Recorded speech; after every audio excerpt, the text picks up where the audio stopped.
this is a dangerous person. Grace believes she's doing the best. It's the child now that matters the most. Hi, Lauren. It's so nice to meet you. Hi, you too. What made you want to be a part of this movie? Did you read Colleen-Hoover's novel, or was it something else?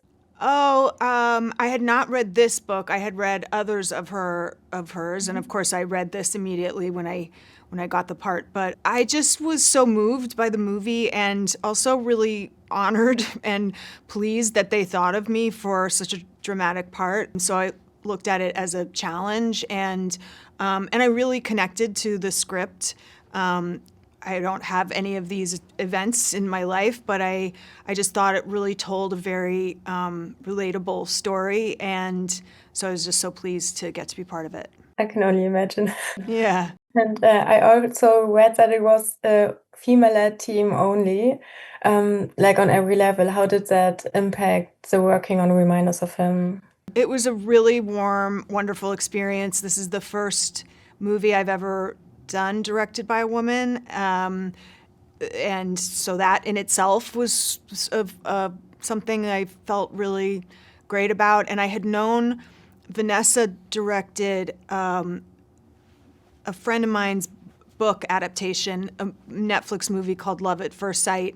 So I had already seen her work. I had already seen that movie and what she did with it, which I thought was just really incredible. And they're like, and this woman she directed, and I'm like, no, I already know. I know Colleen-Hoover, I know this director. I'm so excited. And it was all female producers on set, and it just was the material is difficult and, had a heaviness to it, but our set was really lovely. That sounds great. And you also said it's a heavy story, and for example, for your character, it's motherhood, grief, healing. How do you navigate these topics in approaching your role of Grace?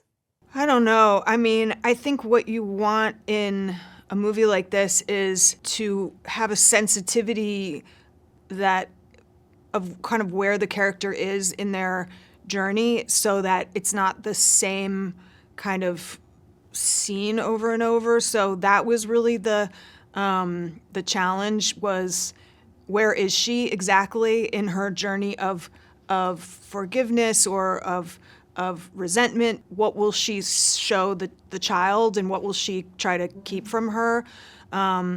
So I've worked with my coach, who I work with on most things, and so tried to approach it both kind of academically and also just emotionally.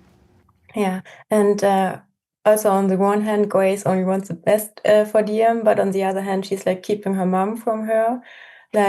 How do you explain that moral predicament Grace finds herself in? Well, because Grace is thinking this is a dangerous person. It doesn't matter what their relationship is at the beginning. In Grace's mind, this is not someone who can be trusted, and Grace believes she's doing the best. It's the child now that matters the most. And so I think Grace has started to think of herself as her mother, and so it's doubly hard to let this person back in, because Grace has taken that role in her mind. And I also imagine it's quite a different way of playing a mother than Lorelai in Gilmore Girls. Well, I've always said, I don't view the mom as that's not a character, that's just a circumstance so there's many ways to play those, there's no one stereotype for that role. But I was definitely pleased to get a chance to play a different type of character. Thanks so much for your time. It was Thank you. a real pleasure talking to you, big fan. Thank you. Thank you so much.